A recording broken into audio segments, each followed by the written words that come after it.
Hello students, welcome to my channel easy learning accounts.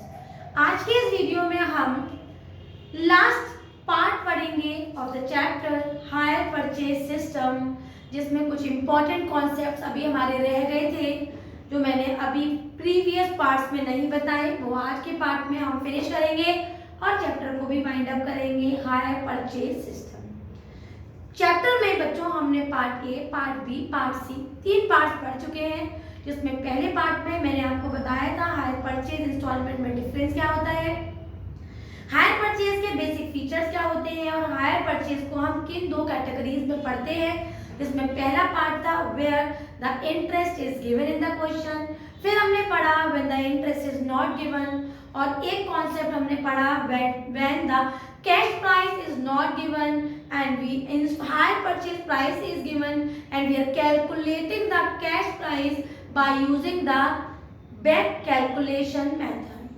तो जिस time मैंने आपको बैक कैलकुलेशन मेथड पढ़ाया था, आज हम उसी थोड़े से उस कॉन्सेप्ट को फॉलो करेंगे और आज के इस पार्ट में, पार्ट 5 में हम पढ़ेंगे कि cash price is given in the question, already cash price है, and calculation of higher purchase equal installments, higher purchase equal installments को हमें निकालना है क्योंकि वो हमें नहीं गिवन है। फॉर एग्जाम्पल अगर मैं ये कहूँ कि मैंने कोई भी चीज जिसकी कैश प्राइस 10,000 रुपीज है, वो इंटरेस्ट अगर 10% लगाऊं तो मैंने उसको हायर परचेज में बेच दिया इन 3 एनुअल इंस्टॉलमेंट, जहां पर मुझे ये नहीं बताया कि वो हायर परचेज कितना है और केवल ये बताया कि कैश प्राइस अब बल्क में कितना है, वो कैश प्राइस को भी कितना कितना पे किया, ये भी इंफॉर्मेशन हमें क्वेश्चन में नहीं गिवन है। तो उसको कैसे कैलकुलेट करते हैं, तो उसके लिए बच्चों मैंने एक क्वेश्चन लिखा हुआ है, क्वेश्चन को देख लेते हैं। कैश प्राइस हमें बल्क में पूरा टोटल अमाउंट दे रखा है 50,000, इंटरेस्ट है बच्चे 10% और कह रहा है कि हायर परचेज में हमने इसको पे किया या फिर हायर परचेज में पेमेंट लिया हैविंग 3 इक्वल एनुअल इंस्टॉलमेंट।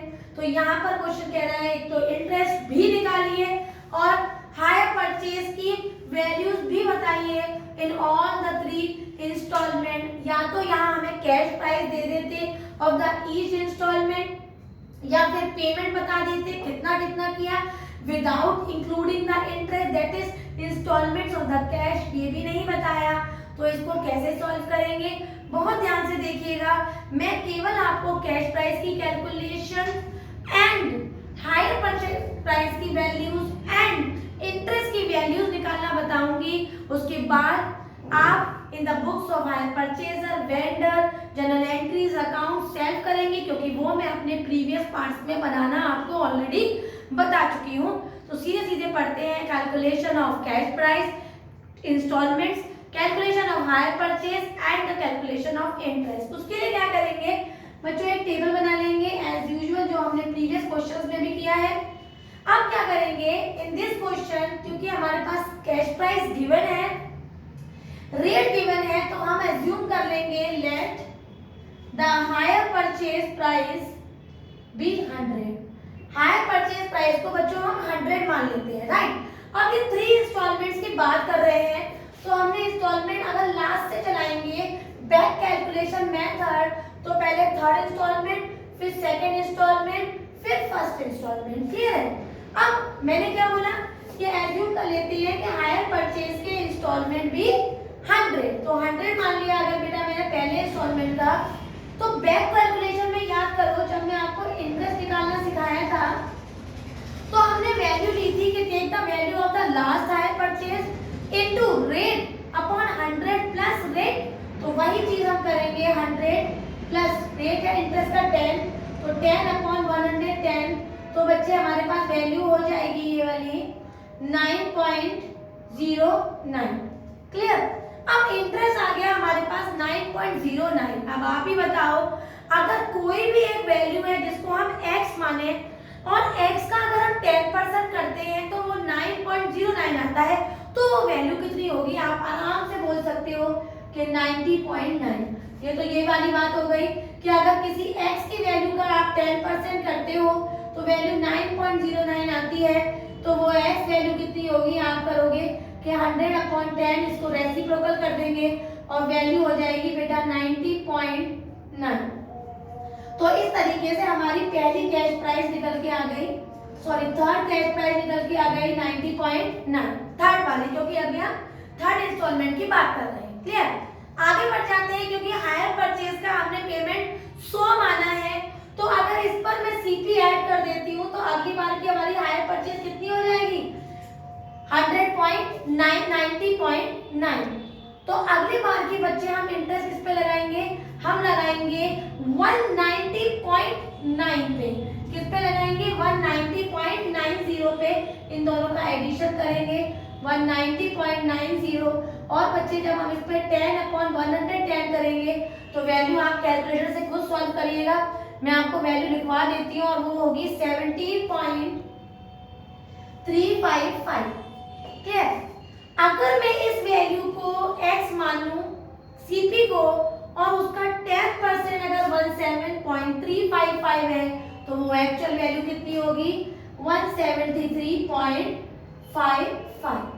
तो 173.55 हमारे पास सेकंड कैश प्राइस निकल के आ गई, क्योंकि मुझे तो पहली कैश प्राइस भी चाहिए। उसके लिए फिर मैं थर्ड स्टेप को फॉलो करूंगी, और अब मेरे पास वैल्यू कितनी आ गई बेटा, मेरे पास आ गई 100 प्लस 173.55, दोनों को ऐड करूंगी तो वैल्यू हो जाएगी 273.55। अगेन बच्चे इसका इंटरेस्ट निकालेंगे तो हमारे पास वैल्यू हो जाएगी, और वो वैल्यू होगी बेटा 24.86।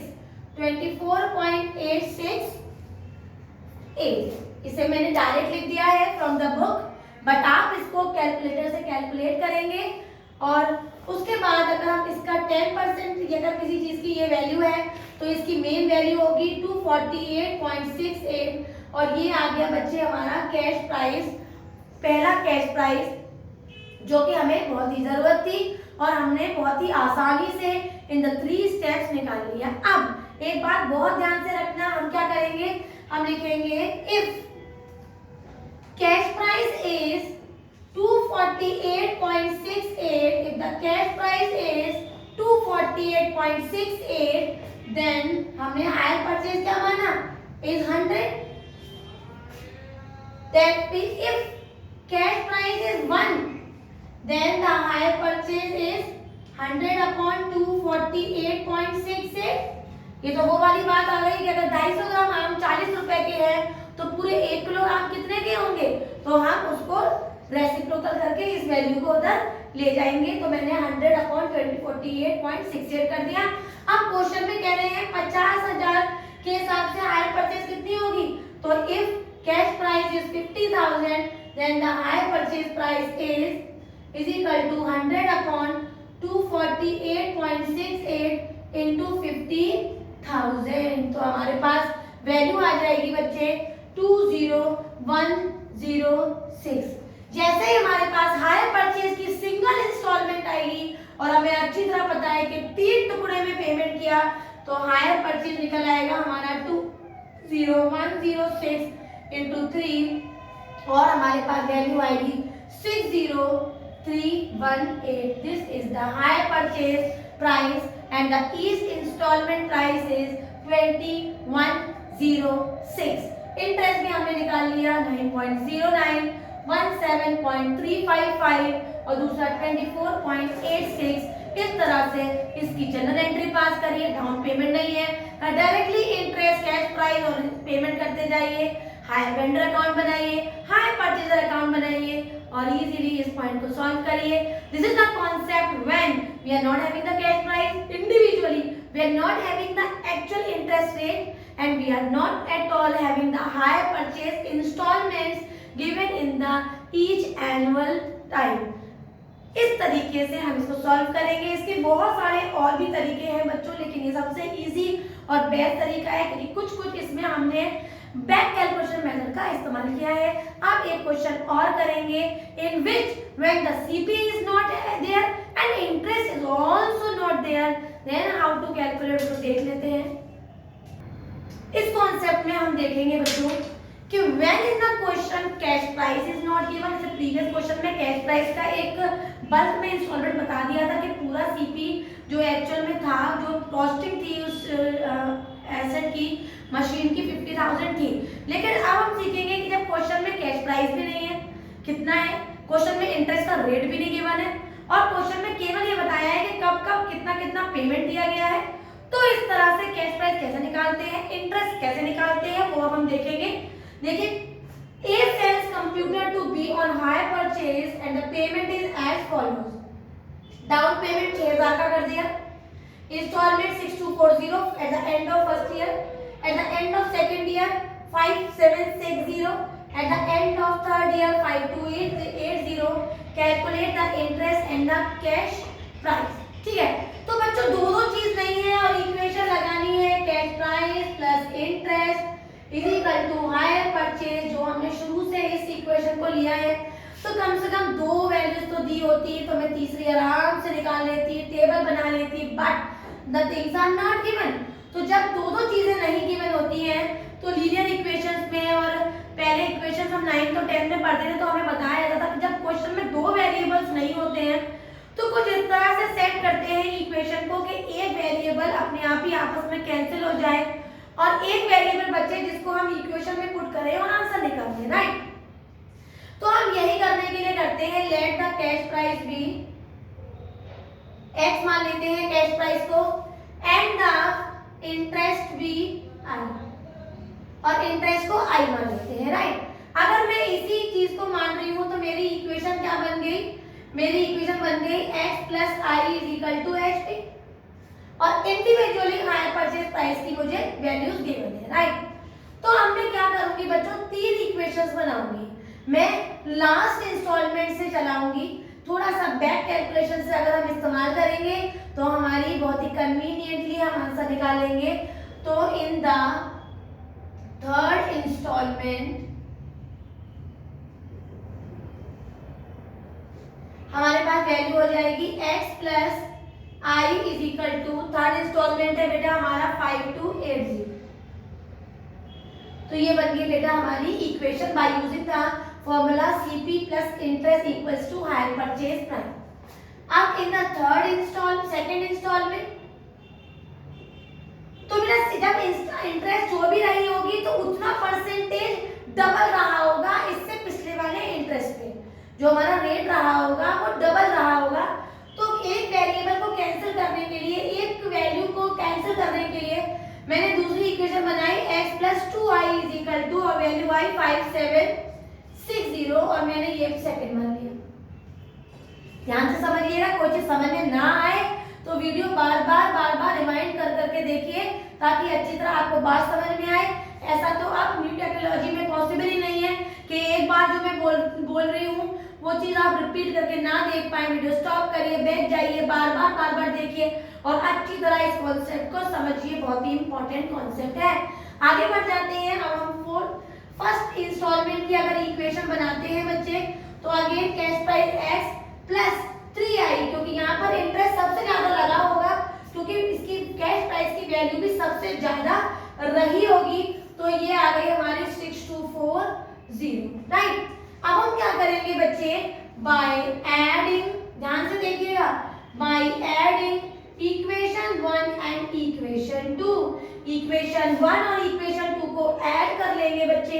तो देख लेते हैं ऐड करके बेटा, तो x plus I is equal to 5280 and x plus 2i is equal to 5760। Equation add करेंगे, 2x plus 3i is equal to 0, 7 7 14 का 4 कैरी आया, 1 का 0 कैरी 1, और ये आ गया बेटा 11040, राइट। जैसे ही बच्चों हम अपनी फोर्थ इक्वेशन बना लेंगे, जैसे ही बच्चों हम अपनी फोर्थ इक्वेशन बना लेंगे उसको थर्ड इक्वेशन से डिडक्ट कर देंगे। एक बार रिपीट कर देती हूँ, जैसे ही फर्स्ट और दूसरी equation, first and second equation को ऐड करेंगे और फोर्थ इक्वेशन ले आएंगे, तुरंत ही हम उसमें अपनी थर्ड इक्वेशन को डिडक्ट कर देंगे। तो by deducting the third equation जो कि हमारे पास है x plus 3i is equal to 6240, equation को जब डिडक्ट करते हैं तो अगली इक्वेशन के साइन चेंज हो जाते हैं, ये आपने सीखा हुआ है। तो ये दोनों वैल्यू कैंसिल हो गई। 2x में से x गया, x आ गया बेटा, और 11040 में 6240 को माइनस करेंगे तो बेटा वैल्यू आ जाएगी 4800, जो कि आप सेल्फ कैलकुलेटर से निकाल लीजिए। 11th-12th में वीडियोस में मैंने कैलकुलेशन बराबर की है, बट ग्रेजुएशन में as you are using the calculator मैं कोई भी यहाँ पर कैलकुलेशन नहीं करूंगी, आप लोग डायरेक्टली अपने वैल्यू से करिए। तो अब हमारे पास कैश प्राइस आ गया बेटा कितना, 4800।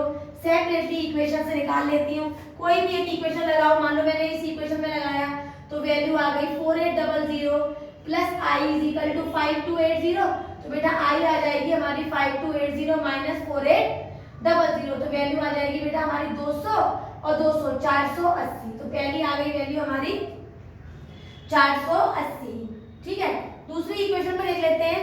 थर्ड इक्वेशन की हमारी इंटरेस्ट आई है बेटा, थर्ड इक्वेशन पे इंटरेस्ट आ गई 480, चेक कर लेना आप लोग एक बार। इस इक्वेशन में निकाल लेते हैं बेटा x plus I is equal to 5760। 2i मत करिएगा, यहाँ पर तो मैं रेट चला रही थी, वैल्यू ऑलरेडी हाई है, तो इस वैल्यू में से बराबर 4800 को माइनस करना और एकदम करेक्ट इंटरेस्ट निकल के आएगा। तो हमने लिखा 4800 plus I is equal to 5760, I is equal to 5760 minus 4800, और हमारे पास सेकंड इंस्टॉलमेंट की वैल्यू भी आ जाएगी। और सिमिलरली फर्स्ट इंस्टॉलमेंट भी इजीली निकालेंगे, x plus 3i is equal to 6240, और यहाँ पर हो जाएगा बेटा 4800 is equal to minus 6240 is equal to next I. तो इस तरीके से पहली इंटरेस्ट, दूसरी इंटरेस्ट और तीसरी इंटरेस्ट भी निकालेंगे। सीपी का तरीका कैसे निकालना है वो बता दिया मैंने आपको। कितना कैश प्राइस निकल के आ गया बेटा 4800, और हर बार कैश प्राइस में इंटरेस्ट को लेके चलेंगे और इंटरेस्ट भी इंडिविजुअली निकालेंगे। ये तरीका था when the cash price is not given and when the interest rate is also not given. अब लास्ट कॉन्सेप्ट बता रही हूँ, उससे पहले मेरी एक बहुत इंपॉर्टेंट बात सुनिए। अगर आप क्वेश्चन में चैप्टर में आगे बढ़ेंगे बच्चों, तो आपको एक वर्ड दिखेगा एक्यूड इंटरेस्ट में। एक्यूड इंटरेस्ट नहीं करा रही, मैं आपको एक बात बताती हूँ। जो मैंने सबसे पहला क्वेश्चन कराया था ना, जिसमें इंटरेस्ट इज ऑलरेडी इंक्लूडेड, तो लास्ट कॉन्सेप्ट में जाके बच्चों मैंने आपको एक बात बताई थी कि जो हमारी लास्ट इंस्टॉलमेंट होती है उसकी बेसिकली हम इंटरेस्ट नहीं निकालते हैं।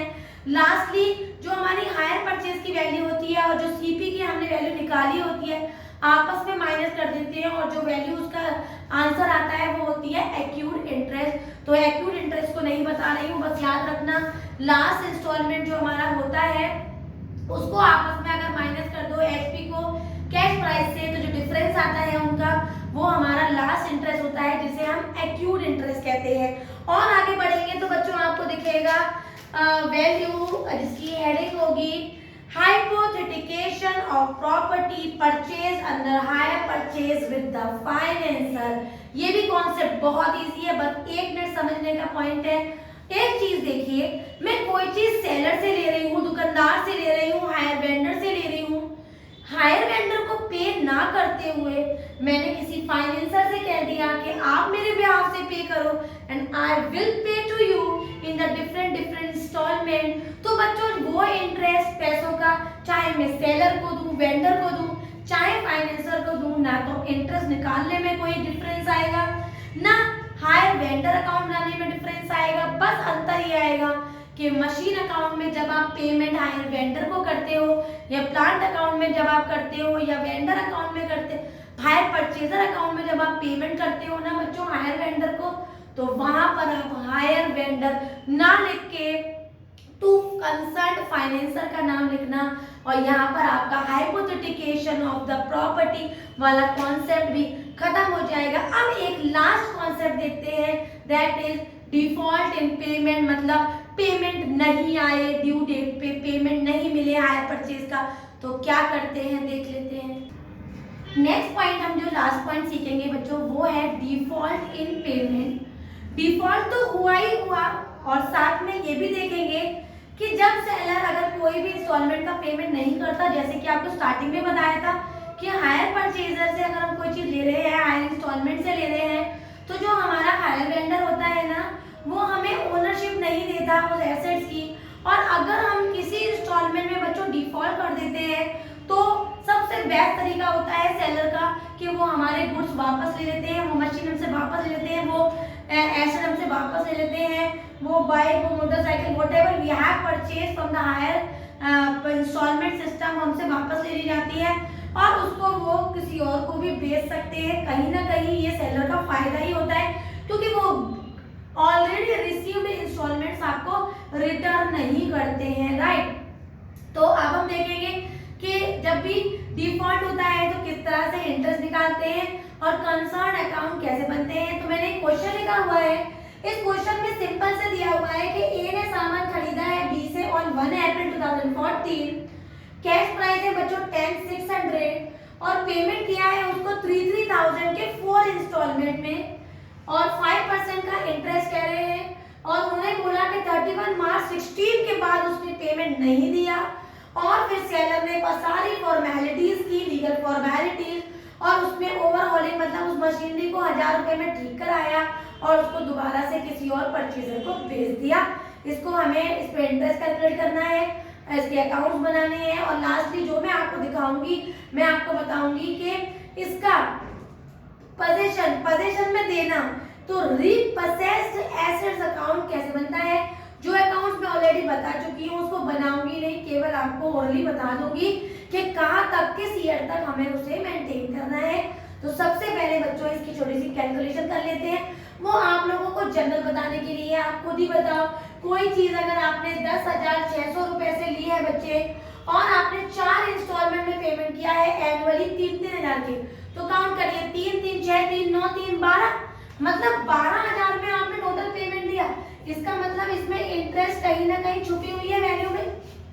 तो इसमें वो वाली कैलकुलेशन करेंगे इंटरेस्ट में, तो मैंने आपको सबसे पहले नंबर पे बताई थी when value of interest is already included in the hire purchase amount। तो वही कॉन्सेप्ट फॉलो करेंगे क्योंकि यहाँ पर 12,000 की जो 4 इंस्टॉलमेंट है 3,000 की ईच, उसमें इंटरेस्ट इंक्लूडेड है। तो यहाँ पर मैं पहले इंटरेस्ट निकाल के दिखा देती हूँ आपको। तो कैश प्राइस है बच्चों 10,600, क्योंकि बच्चे मैंने यहाँ पर कोई डाउन पेमेंट नहीं किया तो इंटरेस्ट पूरे 10,600 पे लगाऊंगी और ये वैल्यू मेरे पास 1 अप्रैल 2014 में थी। यहाँ पर जो मैं इंटरेस्ट लगा रही हूँ वो 31 मार्च 2015 पे लगा रही हूँ, ठीक है। तो 10,600 पे 5% का इंटरेस्ट निकालेंगे तो वैल्यू हो जाएगी बेटा हमारी 30 का 0 का 3 और ये आ जाएगा 530, राइट। तो इंस्टॉलमेंट कितने का दिया है, 3,000 का दिया है। 3,000 में 530 की वैल्यू इंक्लूडेड है ऑलरेडी, तो यहाँ पर वैल्यू हो जाएगी 2470 जो कि हमारा पहला वाला सीपी आ जाएगा। तो बच्चे यहाँ पर सीपी को माइनस कर दो और हमारे पास वैल्यू आ जाएगी 8130, जैसे मैंने सबसे पहला पॉइंट बताया था जिसमें हायर परचेज में इंटरेस्ट की वैल्यू ऑलरेडी इंक्लूडेड होती थी। अब मैं दूसरा ईयर का इंटरेस्ट निकाल रही हूँ, ये कब का निकलेगा 31 मार्च 2016 और यहीं पर डिफॉल्ट भी हुआ है पेमेंट का। तो मैं केवल इसकी इंटरेस्ट निकाल के दिखा देती हूँ आपको। तो 8130 इंटू 5/100 ये आ गया हमारा 2 और वैल्यू आई बच्चे हमारी 406 पॉइंट समथिंग होगी, जिसको हमने राउंड ऑफ कर लिया 407। अब दूसरे का इंस्टॉलमेंट था वो 3,000 का था, 407 का इंटरेस्ट लगाया तो बेटा वैल्यू आ गई हमारी 52593। अब आपको लगता है कि मैं इसके बाद की भी इंटरेस्ट निकालूंगी, कभी नहीं निकालूंगी। क्यों? क्योंकि बंदी ने पेमेंट ही नहीं दिया उसके बाद, तो यही इंटरेस्ट ड्यू रह गया। अभी भी 407 का उसने ये वाला इंटरेस्ट भी पे नहीं कर पाया क्योंकि 31 मार्च 2016 पे इंस्टॉलमेंट डिफॉल्ट हो गए। तो वहां पर उसने केवल कायदे से इंटरेस्ट लगा के एक ही इंस्टॉलमेंट का पेमेंट किया, बाकी सब में धोखाधड़ी कर दी। तो इस तरह से हम इसे बनाएंगे। अब मैं इसका मशीनरी अकाउंट भी दिखा देती हूँ जो कि आपको बहुत बहुत आसान लगने वाला है। मशीनरी अकाउंट तो सबसे पहले हमने दिखाया कि हमारी मशीनरी कितने की थी, आप कहोगे मशीनरी थी हमारी 10,600। तो सबसे पहले बच्चे हमने जिस पे जो डेप्रिसिएशन लगाया होगा वो कितना रेट है एज्यूम कर लेते हैं। डेप्रिसिएशन टाइम रेट का क्वेश्चन में हमें दिया हुआ है। तो जब बच्चे मैं यहाँ पर 31 मार्च 2015 पे डेप्रिसिएशन लगाऊंगी बेटा, तो डेप्रिसिएशन कितने का लगाऊंगी मैं, अगर मैं यहाँ पर 1 अप्रैल पे कीमत लगा रही हूँ तो ये आ जाएगी 1060। कितना डेप्रिसिएशन बेटा 1060 1060। तो यहाँ पर मैंने अपनी मशीनरी की कीमत दिखाई 1 अप्रैल 2014 में 10600, डेप्रिसिएशन लगाया 1060 और बच्चे मेरे पास बैलेंसिंग कितनी आ गई 10600 और यहाँ आ गया बाई बैलेंस CD। जैसे कि क्लास 11 में हम डेप्रिसिएशन अकाउंट बनाते हैं ना, बिल्कुल उसी कॉन्सेप्ट से हमने उसको उठाया 95400, ये आ गया 6 और ये हो गया 10। इस CD को बेटा अगले साल में मैंने BD कर लिया 1 अप्रैल 2015 टू बैंक अकाउंट और टू बैलेंस BD 9540 और बच्चे मैंने यहाँ पर डेप्रिसिएशन लगाया 2016। तो बाय, अब आप कहोगे कि यहीं पर ही तो पेमेंट ही नहीं आया, लेकिन पूरी साल मशीनरी चल गई है तो डेप्रिसिएशन पूरी साल चला बच्चे, तो रिटर्न ऑन वैल्यू मेरे से कितना आएगा? आप कहोगे बुक वैल्यू का 10%, तो बाय डेप्रिसिएशन 954। अब क्वेश्चन ने हमें साफ साफ बताया कि डिफॉल्ट हो गया पेमेंट का, तो कितने रुपए का डिफॉल्ट हुआ बच्चे? देखो, एक तो हुआ 8130 की कैश प्राइस का, ध्यान से देखना, एक तो हुआ 8130 की कैश प्राइस का और उस पर ब्याज भी तो लगा लो, कितने की? 460 रुपए की। तो टोटल कितने का डिफॉल्ट हो गया बेटा? 8537। तो यहाँ लिखेंगे 8537, ये हो गई हमारी मशीनरी की वो कीमत जिसका पेमेंट हमें नहीं आया। दोनों साइड बैलेंस करेंगे बेटा, अगर बैलेंसिंग डेबिट में होती है तो प्रॉफिट में हमारा, अगर उधर आ जाती है तो लॉस में। तो यहाँ पर लॉस आ रहा है, कितने का लॉस आ रहा है? बाय P&L करके दिखाएंगे और डिफरेंस आ जाएगा बेटा 49 रुपीस का। This is how we will prepare the machinery account. क्या इसके बाद भी बनाएंगे? नहीं, क्योंकि मशीनरी तो वहीं पर उसने किसी और को बेच दी थी ना, तो क्यों बनाएंगे? कभी भी हम नहीं बनाएंगे, केवल यहीं पर पॉइंट रोकेंगे। इसकी higher vendor account is very easy for you. पहले मशीनरी की वैल्यू दिखाइए, उस पर इंटरेस्ट दिखाइए, पहले मशीनरी की कीमत दिखाइए, फिर इंटरेस्ट दिखाइए और उधर हायर वेंडर को जाके पेमेंट करिए।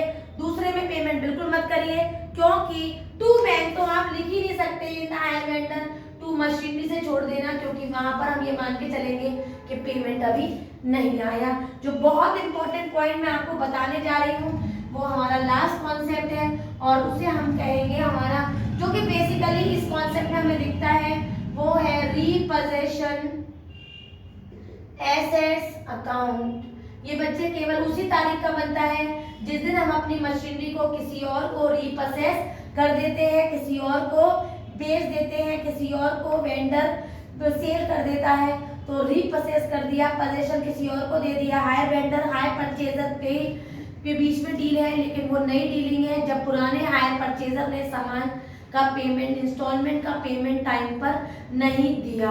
राइट, तो सबसे पहले हम लिखेंगे कि हमारे पास कितने में उन्होंने रीपोजेस कर दिया बेटा, और कोई तारीख अगर इंडिविजुअली दी है तो बस सेम डे कह रहे हैं, तो 31 मार्च 2016 में ही डिफॉल्ट हुआ। हमने सेम डेट लिखी और वो अमाउंट लिखी जिसमें हमने किसी को वो वैल्यू दोबारा से रीपोजेस कर दी। तो बाय बैंक अकाउंट और यहाँ दिखाएंगे 9580। अब यहाँ पर बच्चों इसकी बैलेंसिंग करेंगे सेम डे पे 31 मार्च 2016 और सबसे पहले दिखाएंगे कि एक्चुअल में हमारा जो पेमेंट नहीं आ पाया था कैश प्राइस का, वेंडर का जो नुकसान हो गया था वो कितने रुपए का था। तो यहाँ पर किसने किसको सामान बेचा था? ए ने खरीदा था बी से, तो कितना नुकसान है हमारा? ए ने कितना नुकसान हमारा कर दिया? तो आप कहोगे मैम 8537 का नुकसान कर दिया। मैं कहूंगी हाँ बेटा 8537 का नुकसान किया, पेमेंट लिया, लेकिन बच्चों मैंने 1000 रुपए ओवरऑलिंग के भी तो खर्च किए। तो यहाँ लिखेंगे 2 और नाम दिखा देंगे बैंक अकाउंट, क्योंकि मैंने खर्च किए हैं कितने?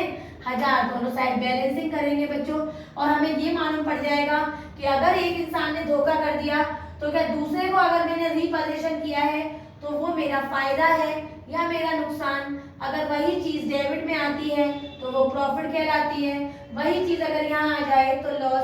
क्योंकि यहाँ पर बैलेंसिंग आ रही है हमारे पास 43 रुपीज की, तो ये हो गया हमारा फायदा। This is how we prepare the repossession. अगर आप क्वेश्चंस और बुक्स को देखेंगे तो आपको पार्शियल रीपोजीशन दिखेगा, तो वो भी बिल्कुल यही कॉन्सेप्ट है। जो चीज नहीं सेल की गई हो, दोबारा से रीपोजेस नहीं हो, उसको मत लेना। जो किसी को पोजीशन में दे दी हो, वो पोर्शन जो दे दिया हो उसे इस तरह से कैलकुलेट कर लेना। और यहाँ पर हमारा चैप्टर वाइंड अप हुआ। हमने कंप्लीट कॉन्सेप्ट पढ़ा, एक एक चीज देखी, क्या क्या चीजें हायर परचेज में होनी चाहिए। नेक्स्ट वीडियो बहुत ही जल्द आपके पास आएगी जिसमें मैं आपको इंस्टॉलमेंट सिस्टम के बारे में बताऊंगी। अगर आज का वीडियो समझ में आया हो, एक एक पॉइंट आपको क्लियर हो गया हो, चैप्टर अच्छे से क्लियर हुआ हो, तो मेरी वीडियो को लाइक करें, शेयर करें, मेरे चैनल को सब्सक्राइब जरूर करें। Thank you.